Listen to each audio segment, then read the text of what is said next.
গত ২৮ ফেব্রুয়ারি থেকে শুরু হওয়া যুক্তরাষ্ট্র ও ইসরায়েলের যৌথ সামরিক অভিযানে ইরানের রাজনৈতিক ও সামরিক কমান্ড কাঠামো কার্যত লণ্ডভণ্ড হয়ে গেছে। গত ৪০ দিনে ইরান তার ইতিহাসের সবচেয়ে প্রভাবশালী একঝাঁক নেতাকে হারিয়েছে। এই তালিকার শুরুতেই আসবে আয়াতুল্লাহ আলী খামেনির নাম। হামলার প্রথম দিনেই ২৮ ফেব্রুয়ারি তেহরানে নিজস্ব বাসভবনে এক শক্তিশালী বিমান হামলায় নিহত হন তিনি। ১৯৮৯ সাল থেকে ইরানের শাসনভার সামলানো খামেনির মৃত্যু এই যুদ্ধের সবচেয়ে বড় মোড় হিসেবে দেখা হচ্ছে।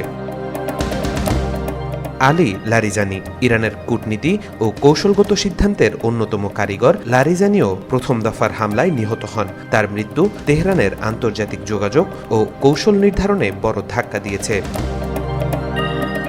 Mohammad Pakpour Islamic revolutionary guard corps IRGC এর প্রধান এবং ইরানের ছায়াবাহিনীর অন্যতম নিয়ন্ত্রক মোহাম্মদ পাকপুর নিহত হওয়ার মাধ্যমে দেশটির অভ্যন্তরীণ ও আঞ্চলিক সামরিক শক্তিতে ধস নেমেছে।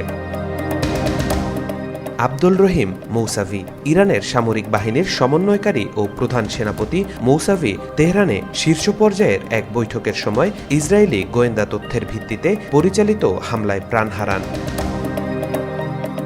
আজিজ নাসিরজাদে ইরানের প্রতিরক্ষা ব্যবস্থার উন্নয়ন ও অস্ত্র সরঞ্জামের আধুনিকায়নের দায়িত্বে থাকা এই শীর্ষ নেতাও একই দিনে নিহত হন। মজিদ খাদেমি সবচেয়ে সাম্প্রতিক ধাক্কা হিসেবে গত ৬ এপ্রিল যৌথ বাহিনীর হামলায় প্রাণ হারান ইরানের গোয়েন্দা প্রধান মজিদ খাদেমি। তাকে ইরানের চোখ ও কান হিসেবে গণ্য করা হতো। তাওফিকুল ইসলাম, আজকাল।